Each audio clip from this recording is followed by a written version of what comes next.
Episode 14, The Unanswered Question.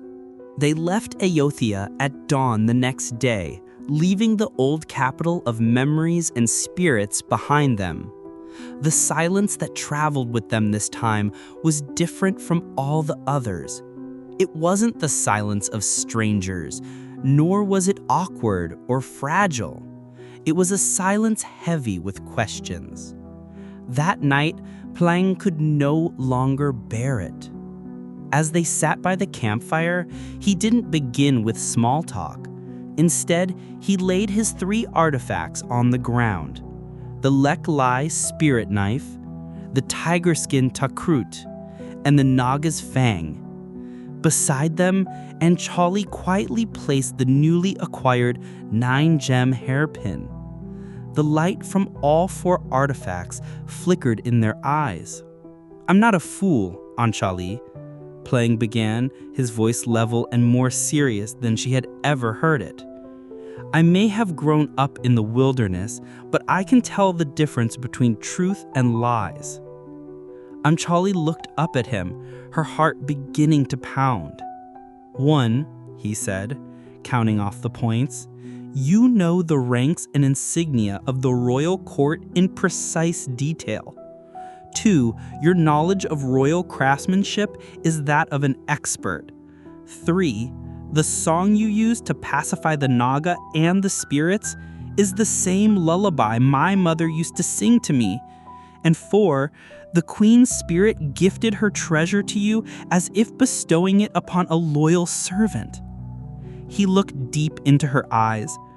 "You are not a simple nobleman's daughter, are you? Who are you really, and what is your connection to my mother?" Each of his questions was like a knife twisting in Anchali's heart. She knew she could not lie to him anymore, but at the very least, she was not yet ready to tell him the whole truth. She took a deep breath, fighting back tears with all her might. "You're right. I am not an ordinary nobleman's daughter," she finally admitted. "My story is complicated. My mother, she descended from an old line of royal servants. She was a lady-in-waiting, a close confidant to that very queen, the owner of the hairpin."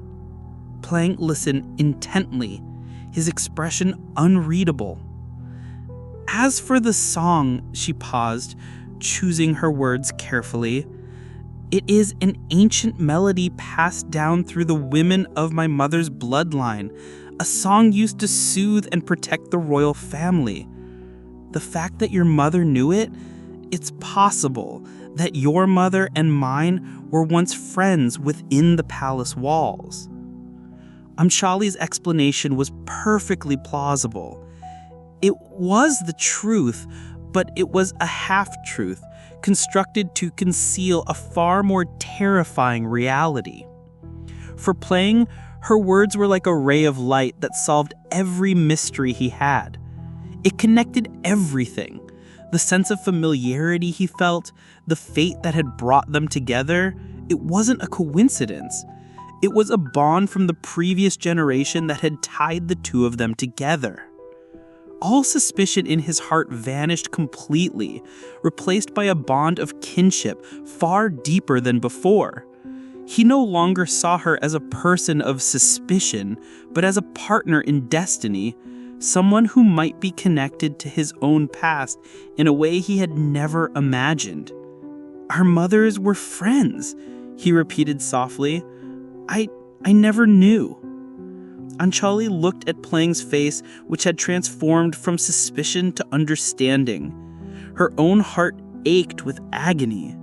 A wave of guilt so overwhelming it was almost unbearable, washed over her. Plang gathered his artifacts, while Anchali held the hairpin in her hand. "Now we have 4 artifacts," Plang said, his voice filled with new resolve. "Soon I will have vengeance for my family, and now perhaps I will also seek justice for your mother's queen." His words were like a dagger that pierced and shattered Anchali's heart. Plang was vowing to destroy the very man she knew to be her own father.